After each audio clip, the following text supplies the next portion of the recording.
Hello everyone. आप सब कैसे हैं? मैं उम्मीद करता हूं कि बहुत अच्छे होंगे और अपनी पढ़ाई को बहुत अच्छे से कर रहे होंगे। मैं Akash Kumar Bhadana ICT virtual classroom में आपका बहुत बहुत स्वागत करता हूं मेरे प्यारे बच्चों। जैसा आपको पता है 8th क्लास है और 8th क्लास में हम लोग अपना नया बुक प्रारंभ किए हैं, हमारे अतीत थर्ड, और उसी का पहला चैप्टर हम लोग आपका देख रहे हैं, कैसे, कब और कहां। तो सबसे पहले हमने कल इन 3 शब्दों का आपके परिप्रेक्ष्य में हमने कुछ चीजों को समझा था। कैसे शब्द का क्या मतलब है, कब का मतलब क्या है और कहां का मतलब क्या है। तो कल हमने तारीखें महत्वपूर्ण होती हैं इसके विषय में हमने मिलकर पढ़ा था। आप बच्चे, आप लोग खड़ा होकर पढ़ रहे थे और उसको फिर बाप का समरी बता रहे थे बहुत सारे बच्चे। तो कल हमने क्या करा, इस बाप के पैराग्राफ को देखा। फिर इसके पढ़ने के बाद हमने सेकंड पैराग्राफ देखा कि कौन सी तारीख है, इसके विषय में हमने पढ़ा कि कभी कभी तारीखें महत्वपूर्ण होती हैं। क्यों? क्योंकि घटनाओं की वजह से, और कभी कभी आपकी घटना महत्वपूर्ण हो जाती है तारीखों की वजह से।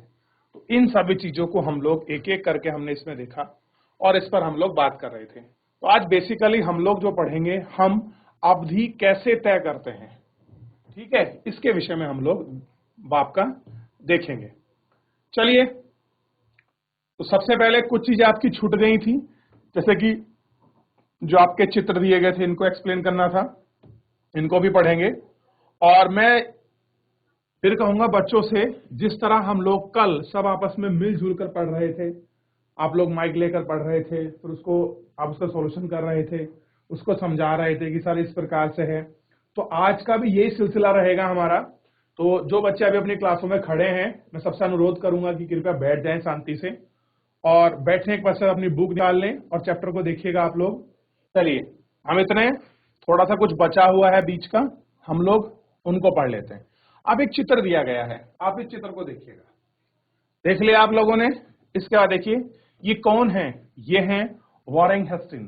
कौन थे बाप के वॉरेन हेस्टिंग? आपको पता होगा, बंगाल के प्रथम गवर्नर जनरल हैं ये। क्या है? भारत में जब आए थे तो पहले गवर्नर जनरल हैं ये। कब है? 1773 में। क्या है? इतिहास की किताबों में गवर्नर जनरल के कारनामों, जीवन में उनकी गौरव गाथाओं, अस्मिताओं के भव्य व्यक्ति को आपका उभरता है। यानी कि पूरा जो लिखा है आपका वॉरेन हेस्टिंग के विषय में लिखा है कि इनके कार्यकाल में क्या क्या चीजें हुई, कैसा इनका गौरवान्वित आपका जीवन रहा, क्या क्या इन्होंने किया ब्रिटिश एम्पायर के लिए, इसके विषय में ही जो है आपका लिखा हुआ है।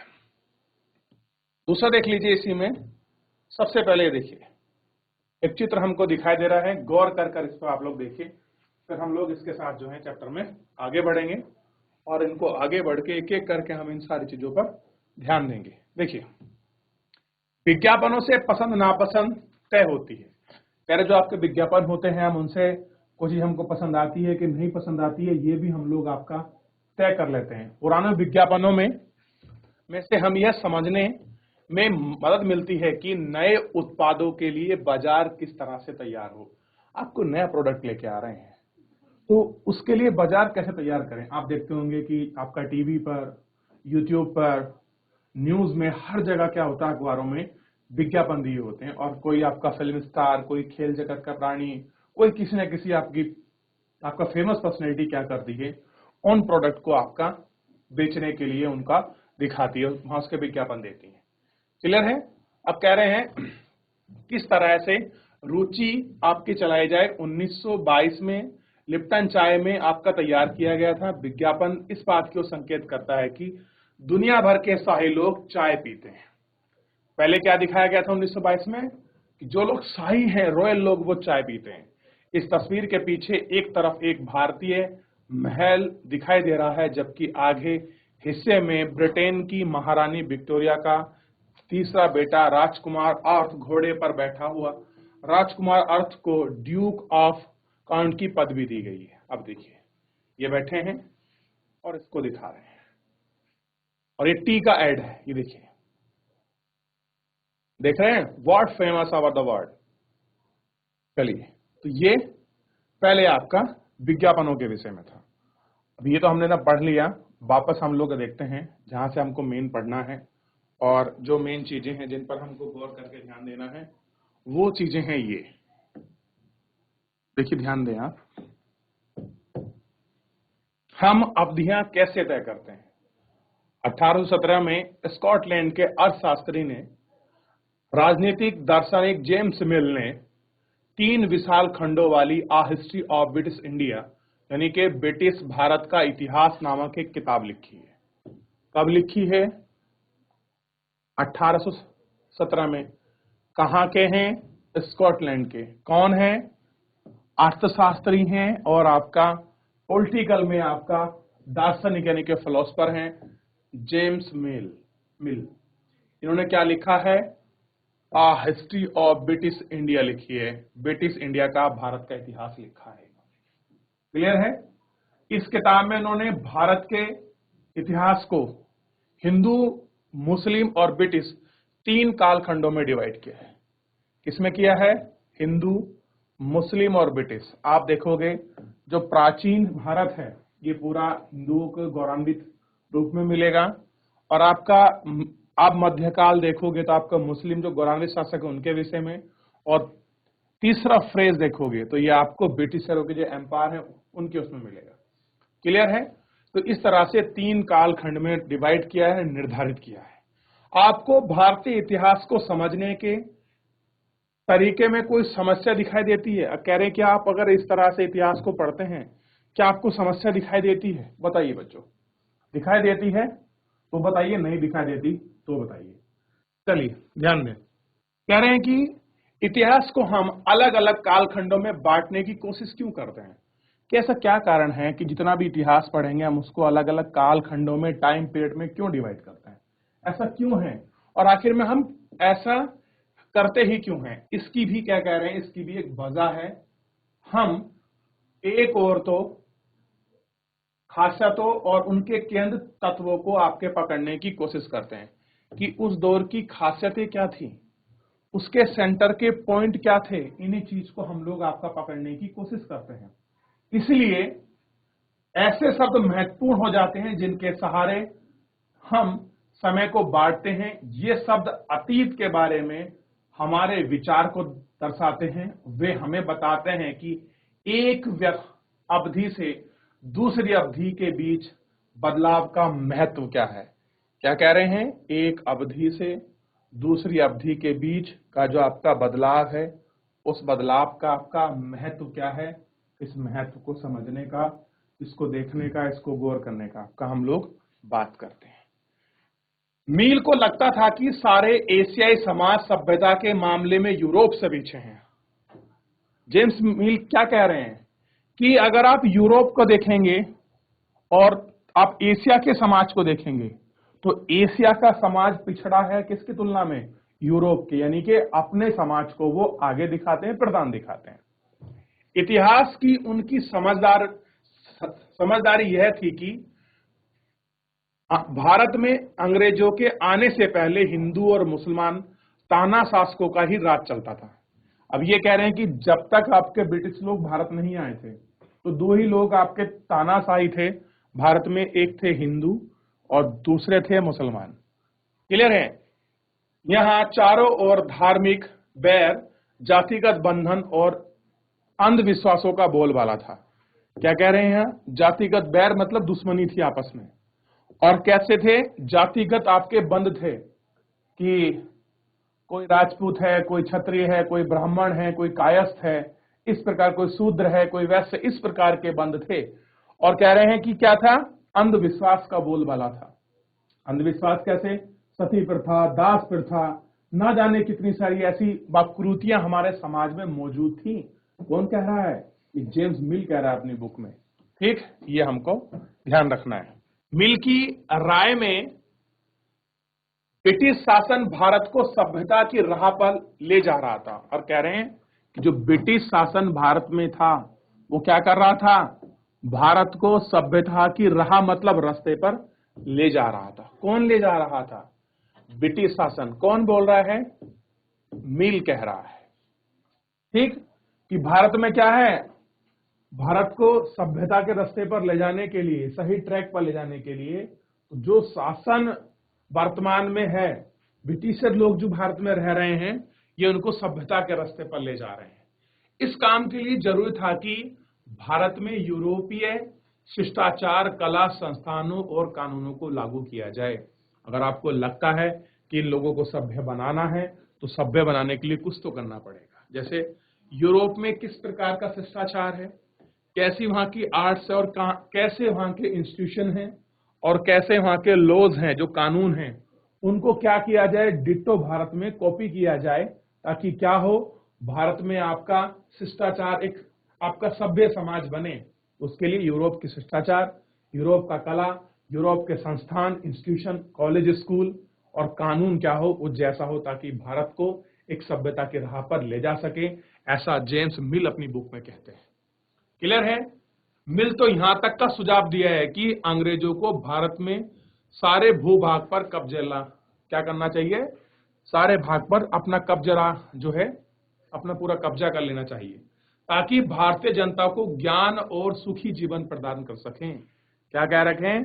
उनको सुखी जीवन दें और क्या दें, उनको ज्ञान दें। अगर पूरे भारत में उनका कब्जा हो जाएगा तो उनका मानना था कि अंग्रेजों की मदद के बिना हिंदुस्तान जो है आपका प्रगति नहीं कर सकता।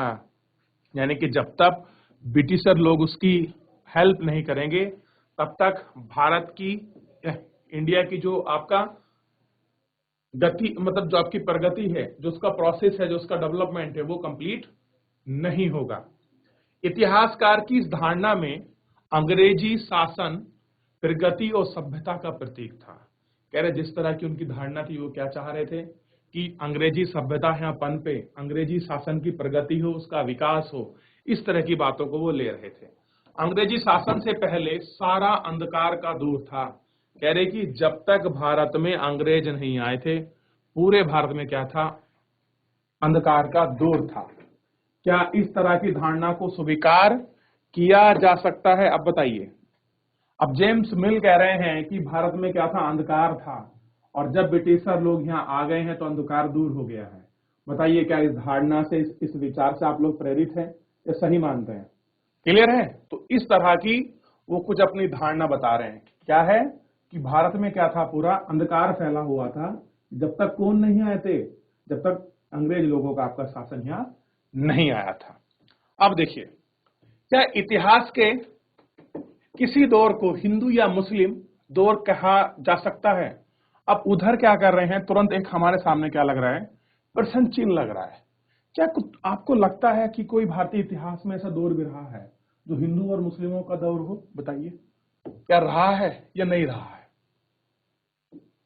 जिस तरह से जेम्स मिल आपका डिवाइड करते हैं भारतीय इतिहास को, हिंदू, मुस्लिम और ब्रिटिश काल में, क्या ये डिवाइड ठीक है, डिवाइडेशन?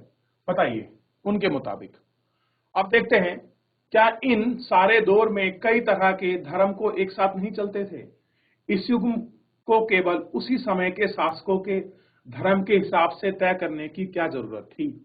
अब कह रहे हैं कि आपने कोई शासक जिस तरह का रूल कर रहा था, मान लीजिए कोई हिंदू है, वो रूल कर रहा है तो आपने कह दिया ये टाइम पीरियड आपका हिंदू, आपका शासकों का था। कोई मुसलमान आपका रूल कर रहा है तो आपने कह दिया कि ये मुसलमान शासक आपका रूल कर रहे हैं, तो इसलिए मुसलमान टाइम पीरियड है। क्या इस तरह का डिवाइडेशन, धर्म के आधार पर डिवाइडेशन करना, भारतीय इतिहास को बांटना या उसको पढ़ने के लिए इस कालखंड में डिवाइड करना, क्या ये सही है, क्या गलत है? अभी प्रश्न चिन्ह लगता है। जो आपके जेम्स मिल हैं, वो जिस तरह से अपने इतिहास को बताकर समझाते हैं, उन पर ये प्रश्न चिन्ह लग रहा है। क्लियर है?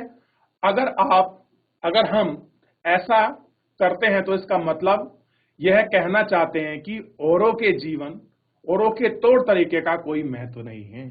अगर हम इस चीज को एक्सेप्ट कर लें कि धर्म के हिसाब से सब कुछ काम कर रहा था, तो सिंपल है, और लोगों का जीवन, उनका महत्व यहाँ कुछ नहीं बच जाता। हमें याद रखना चाहिए कि प्राचीन भारत में सारे शासकों को भी एक धर्म नहीं है, कि भारत में जितने भी शासक हुए हैं उनका भी एक धर्म नहीं होता, सबके अलग अलग होते हैं। तो जिस तरह से ब्रिटिश इतिहासकार भारत के समाज को या भारत के इतिहास को जो बांट रहे हैं, उस पर कुछ आपके प्रश्न चिन्ह आपके लग रहे हैं, और आप उनको आपका लॉजिकल के आधार पर, यानी कि तर्क के आधार पर उनका खंडन करते हैं या नहीं करते हैं, आपके सोचने का विषय है। क्लियर है? चलिए आगे देखते हैं। अंग्रेज द्वारा सुझाव गए वर्गीकरण से अलग हटकर इतिहासकार भारतीय इतिहास को आमतौर पर, देखिए, ये किस तरह से बांटा गया है? ये बांटा गया था जेम्स मिल के आधार पर। जबकि आप भारत के इतिहास को देखोगे, जो भारत के आम तौर पर हम लोग बांटते हैं, तो हम 3 इतिहास देखते हैं। पहला है प्राचीन, दूसरा है मध्यकालीन और तीसरा है आधुनिक कालों में बांटा हुआ देखते हैं। जो हम लोग पढ़ते हैं भारतीय इतिहास का, जो आप डिवाइजन पढ़ोगे, विभाजन पढ़ोगे, आप उसका वर्गीकरण पढ़ोगे, तो ये आपको 3 पार्ट देखने के लिए मिलेंगे। कौन कौन से? प्राचीन, मध्य और आधुनिक। तो हम जब भी इतिहास पढ़ते हैं तो हम किस पार्ट में पढ़ते हैं? हम 3 पार्ट में देखते हैं, प्राचीन, मध्य और आपका आधुनिक। ठीक, इन 3 पार्ट को हम लोग आपस में डिवाइड करके पढ़ते हैं। इस विभाजन की भी अपनी समस्या है। अब कह रहे हैं जिस तरह का हमने विभाजन किया है, इसमें भी कुछ समस्या है, इसलिए इन खंडों में बांटने की यह समझ में पश्चिम से आई है। और कह रहे हैं कि जो हमने डिवाइड किया है कि इस तरह का इतिहास है, ये हमारी नहीं है, ये पश्चिम से आई है। पश्चिम मतलब समझ सकते हैं, यूरोप से ही है। पश्चिम में आधुनिक काल में विज्ञान, तर्क और लोकतंत्र, मुक्त और समानता जैसी आधुनिकता की ताकत के विकास का युग माना जाता है। कह रहे जो आधुनिक काल है, इस काल को क्या मानते हैं? ये काल है आपका विज्ञान का, तर्क का, लोकतंत्र का, स्वतंत्रता का, समानता का। ऐसा काल है आपका? विज्ञान का काल है, तर्क का काल है, लोकतंत्र का काल है और आपके समानता जैसी जो आपकी चीजें हैं, ये उनका आधुनिकता काल है। और ये इस ताकतवर है कि इस युग में ये आपका विकासशील मानी जाती है, विकसित है। उनके लिए मध्यकालीन समाज वे समाज है जहां आधुनिक समाज की विशेषता नहीं थी। क्या थे? कि आधुनिक समाज की विशेषता नहीं थी। क्या हम अपने अध्याय के लिए आधुनिक काल की इस अवधारणा को बिना सोचे विचार ऐसे ही अपना सकते हैं? जैसा कि आप इस किताब में देखेंगे कि अंग्रेजों के शासन में लोगों के पास समानता, स्वतंत्रता या मुक्ति नहीं थी।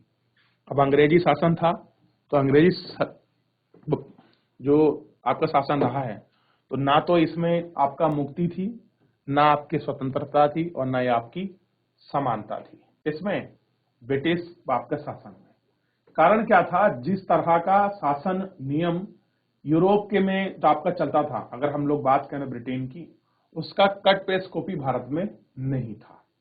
क्लियर है? यहाँ क्या था? यहाँ भेदभाव था यूरोपियन लोगों में, भारतीय लोगों में, इस तरह का। तो इसलिए क्या कहते हैं कि समानता नहीं थी, स्वतंत्रता नहीं थी और मुक्ति नहीं थी।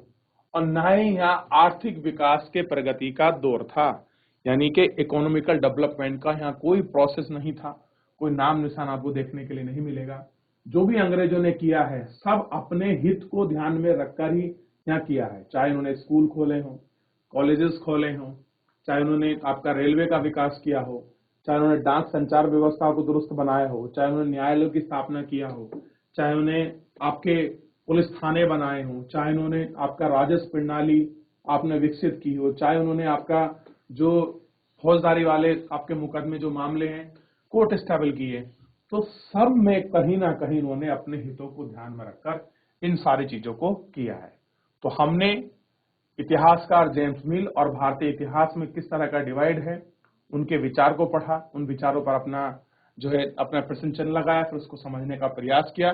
तो इतने पार्ट को हम लोग देखते हैं, आखिर में हम लोग इसको क्यों डिवाइड करते हैं, ये हमने इसमें पूरा आपका पढ़ लिया। तो इसमें पढ़ने के साथ साथ अगर कोई आपका डाउट बनता है, कोई आपका कमेंट है, कोई चीज आपको समझ नहीं आई है मेरे प्यारे बच्चों, तो आप लोग लाइव जुड़कर चैट के माध्यम से आप किसी भी क्वेरी को, कोई भी प्रश्न को आप मुझसे पूछ सकते हैं।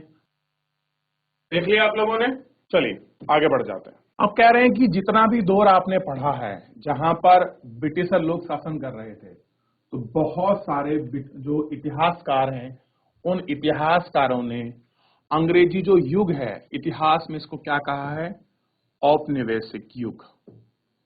तो इसलिए जहां पर ब्रिटिश शासन आपको लिखा ना मिले या मैं शब्द का प्रयोग ना करूं, वहां औपनिवेशिक शासन का प्रयोग कर सकता हूं। तो आपको पता होना चाहिए कि ये अंग्रेजी शासन से ही संबंधित है। उपनिवेश क्या होता है, आपका कॉलिज्म मैं आपको बाद में बताऊंगा, तो इतना ध्यान रखना आप लोग। अब थोड़ा सा हम लोग शुरू करते हैं कि आखिर में उपनिवेशक क्या होता है। देखिए, अब पढ़ते हैं कि क्या है कोलिज्म। इस किताब में आप पढ़ेंगे कि किस तरह अंग्रेजों ने भारत देश को जीता और स्थानीय नवाब और राजाओं को दबाकर अपना शासन स्थापित किया। बिल्कुल, आप देख सकते हैं बंगाल के नवाब की कहानी आप लोग देखिए, आप प्लासी और बक्सर के युद्ध को पढ़िए तो आपको पता लगेगा कि प्लासी और बक्सर के युद्ध कैसे अंग्रेजों के लिए भारत में आपका एक साम्राज्य को स्थापित करने में सबसे बड़े दो युद्ध के रूप में हमारे सामने निकलते हैं। क्लियर है? और ऐसे ही धीरे धीरे कर कर उन्होंने भारतीय राजाओं को और नवाबों को आपस में लड़वाया, और जैसे ही उनमें फूट पड़ी और जैसे ही वो आपका कमजोर हुए, मौके का फायदा उठाकर उस जगह अपनी सत्ता को क्या कर दिया, स्थापित कर दिया। आप देखेंगे कि इस तरह उन्होंने अर्थव्यवस्था और समाज पर नियंत्रण स्थापित किया। अर्थव्यवस्था पर और समाज पर क्या कर दिया, आपका नियंत्रण स्थापित किया। अपने सारे खर्चों को निपटाने के लिए राजस्व वसूल लिया, अपनी जरूरतों की चीजों को सस्ती कीमत पर खरीदा, निर्यात के लिए महत्वपूर्ण फसलों की खेती कराई। इन सारी कोशिशों के कारण क्या बदलाव आया? आप ये भी जानेंगे कि ब्रिटिश शासन के कारण ही यहां मूल्य, मान्यता, पसंद नापसंद, रीति रिवाज, तौर तरीकों में क्या बदलाव आए। आप जब देश पर दूसरे देश के दबाव से इस तरह के राजनीतिक, आर्थिक, सामाजिक और सांस्कृतिक बदलाव आते हैं तो इस प्रक्रिया को क्या कहते हैं, औपनिवेशीकरण कहते हैं। क्या आता है कि जब एक देश पर दूसरे देश के दबाव से इस तरह के राजनीतिक और आर्थिक, सामाजिक बदलाव आते हैं तो इस प्रक्रिया को हम क्या कहते हैं, उपनिवेश कहते हैं। लिखना चाहें लिख सकते हैं, अंडरलाइन करना चाहें अंडरलाइन कर सकते हैं, हाईलाइट करना चाहें हाईलाइट कर सकते हैं, बुक में मार्क करना चाहें मार्क कर सकते हैं, तो आपको पता लग जाएगा अपने उपनिवेशवाद क्या है। ठीक, इसको देख लीजिए, या उपनिवेशीकरण क्या है, इसको लिख लीजिए, फिर आगे बढ़ जाएं। आगे बढ़ जाएं, गौर करें एक एक चीजों पर। कह रहे हैं कि लेकिन जल्द ही आप ये समझ पाएंगे कि सारे वर्ग और समूह इन दबावों को एक ही ढंग से अनुभव नहीं कर सकते थे। कह रहे जितना भी चाहे आर्थिक हो, चाहे सामाजिक हो, चाहे आपका राजनीतिक हो, आप इनको एक तरह से अनुभव, आपका फील जो एक्सपीरियंस जो है नहीं कर सकते। इसलिए इस किताब में हम क्या करेंगे, अतीत यानी कि पास्ट, हमारे अतीत यानी कि जो पास्ट है, यानी कि कई अतीतों पर केंद्रित का नाम दिया गया है, यानी बहुत सारी चीजों पर हम लोग केंद्रित करने वाले हैं। क्लियर है? तो ये थोड़ा सा आप लोगों को ध्यान रखना है। अब हम लोग क्या करेंगे, अब हम पढ़ते हैं कि हम किस तरह जानते हैं। अब देखिए क्या चीज है जो हम किस तरह जानते हैं, क्या है, इसके विषय में भी हम लोग गौर करेंगे। तो भारतीय इतिहास के पिछले 250 सालों का इतिहास लिखने के लिए इतिहासकार कौन से स्रोत का इस्तेमाल करते हैं।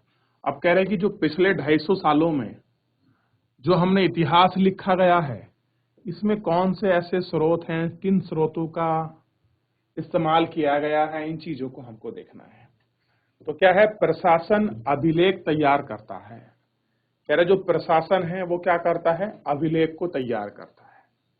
ठीक, आप देखते होंगे जब भी कोई कानून बनता है तो उसका एक पहले आपका मसौदा आपका तैयार होता है, फिर उस पर कमेटियां बैठती हैं, उस पर कुछ विचार विमर्श किया जाता है, फिर सारे नियम कानून को तौर तरीके में आपके लोकसभा में उसको पेश किया जाता है, लोकसभा के पटल पर आता है, लोकसभा उसको पास करती है, राज्यसभा के पास भेजा जाता है, राज्यसभा उसमें कुछ संशोधन चाहती है, कुछ बदलाव चाहती है, ये देखा जाता है। फिर उसके बाद क्या होता है, इसको उठा के फिर आपका राज्यसभा में भेजते हैं, राज्यसभा उसको पास कर लेगी, फिर राष्ट्रपति के पास जाता है, राष्ट्रपति उसको पुनर्विचार के लिए भी आपका लौटा सकते हैं, आपको आपका स्वीकृति दे देंगे। तो इस तरह से क्या होता है, अभिलेख तैयार किया जाता है। तो ऐसा ही कुछ अंग्रेजी शासन समय में भी हुआ था। तो क्या कह रहे हैं, ध्यान दीजिए, अंग्रेजी शासन द्वारा तैयार किए गए सरकारी रिकॉर्ड्स इतिहासकारों को एक महत्वपूर्ण साधन है। कह रहे जो आपके सरकारी, जो आपका रिकॉर्ड्स जो आपके तैयार किए गए थे, ये क्या है, इतिहासकारों के लिए एक महत्वपूर्ण संसाधन है, रिसोर्सेज हैं। अंग्रेजों की मान्यता थी कि चीजों को लिखना बहुत महत्वपूर्ण होता है। अब क्या कह रहे हैं कि जो भी चीज है अगर आप उसको लिख दोगे ना, वो बड़ी महत्वपूर्ण होती है। क्लियर है? उनके लिए हर निर्देश, हर योजना, नीतिगत फैसले, सहमति, जांच को साफ साफ लिखना आपका जरूरी था। कोई आपको डायरेक्शन दिया गया है, कोई योजना बनाई गई है, कोई नीति है, कोई फैसला है, कोई जांच है, तो उसको साफ साफ रूप से लिख देना चाहिए, स्पष्ट जानकारी हो चाहिए। ऐसा करने के बाद ही चीजों का अच्छी तरह से अध्ययन किया जा सकता है। साफ कह रहे हैं, अगर आपके पास लिखित में चीजें नहीं होंगी तो आप उनका अध्ययन कैसे करोगे। इसलिए जब हम लोग अपने क्वेश्चन आंसर लिखते हैं, अपनी बुक में नोट करके रखते हैं, तो हमको रिवीजन करने में, बीच में पढ़ने में, जब हम लोग हमारे स्कूल में टेस्ट होते हैं, हाफरली एग्जाम होते हैं, बोर्ड की परीक्षा होती है, तभी तो हमारे आपके काम आते हैं। अगर हमारी अपनी फेयर कॉपी नहीं होगी तो हम लोग कहां से कुछ याद कर पाएंगे, बताइए। तो इसी तरह से भी जो भी कानून नियम है उनको रखा जाता है और उन पर वाद विवाद किया जा सकता है। इसी समझदारी के चलते विज्ञापन, टिप्पणी, प्रतिवेदन पर आधारित शासन की संस्कृति का जो है एक संस्कृति पैदा हुई कि क्या है, कोई आपको विज्ञापन देना है, कोई आपको टिप्पणी करनी है, टिप्पणी का मतलब किसी पर कमेंट करना है, प्रतिवेदन, फिर आपको द्वारा कोई आपको वेतन देना है। तो इस तरह का जो शासन आधारित एक क्या हो गई, आपकी संस्कृति पैदा हो गई और उसका रिकॉर्ड रखा गया। और यही क्या है, इतिहासकारों के लिए इतिहास को पढ़ने, समझने और जानने का एक मौका सामने बन गया है। क्लियर है? अब देखिए, अंग्रेजों को भी लगता था कि तमाम अहम दस्तावेजों और पत्रों को संभाल कर रखना जरूरी है। कह रहे कि जितने भी इंपॉर्टेंस आपकी हमने पत्र हैं, दस्तावेज, हम उनको संभाल कर रखेंगे। लिहाजा उन सभी शासकीय संस्थानों में अभिलेख आप कक्ष बनवा दिए गए। तहसील के दफ्तर, कलेक्ट्रेट, आपके कमिश्नर के दफ्तर, प्रांतीय सचिवालय, कचहरी, सबके अपने रिकॉर्ड रूम होते हैं। महत्वपूर्ण दस्तावेज को बचा कर रखने के लिए अभिलेखागार और संग्रहालय जैसे संस्थान बनाए गए हैं। अब देखिए बच्चों, आप तहसील को देख लीजिए, कोर्ट कचहरी को आपका देख लीजिए। आप अगर पुराने वो देखोगे ना ऑफिस, तो आज भी लाल बहुत सारे गट्ठर होंगे बंधे हुए लाल कपड़े में, उनको रखा जाता है। क्लियर है? मान लीजिए एक छोटा सा एग्जांपल मैं देता हूं, आपको आज से 60 साल पुराना अपना जमीन का ब्यौरा निकालना है। क्लियर है? खसरा खतौनी आपको चाहिए, आपको फर्क चाहिए, तो आप जाइए पटवारी के पास। तो पटवारी आपकी पूरी जमीन का नक्शा आपको रखेगा कि 60 साल पहले आपकी जमीन ये थी, ये आपके दादाजी थे, इन दादाजी के 2 बच्चे थे, उनमें इस तरह से डिवाइड हो गई, फिर उनके बच्चे हुए, इस तरह से डिवाइड होगी, और वर्तमान में आपकी ये जमीन है, ये प्लॉट नंबर है, ये इस तरह से। तो सारे रिकॉर्ड जो हैं आज भी सुरक्षित है। अगर इस तरह के रिकॉर्ड ना रखे जाते तो बताइए, आज अगर कोई भी ऐसा विवादित आपका मामला होता है तो तुरंत आपका नक्शा होता है, दुरुस्तीकरण होता है, उसमें सब चीजों को आपका देखा जाता है। तो ये रिकॉर्ड रखने की ही वजह से क्या है, आपका सुरक्षित बचा हुआ है। इसलिए तहसील, कलेक्ट्रेट में आप देखेंगे कि किसी की भी जो है 10 साल पुरानी FIR भी आपका निकल आती है। क्लियर है? तो इन सब चीजों पर ध्यान देना आपका जरूरी है। तो इतिहासकार कैसे आपके इतिहास को लिख रहे थे, ये आप इसमें जान चुके हैं। तो मेरे प्यारे बच्चों, फिलहाल जो है आज के लिए हम लोग आपका इतना ही, मिलेंगे आपका नेक्स्ट लेक्चर में। तो नेक्स्ट लेक्चर तक आप लोग क्या करें, आप एक बार चैप्टर को रिवीजन करिए, पढ़िए, कोई डाउट बनता है मुझसे पूछ लीजिए। फिलहाल आज के लिए इतना ही, मिलते हैं नेक्स्ट लेक्चर में। धन्यवाद।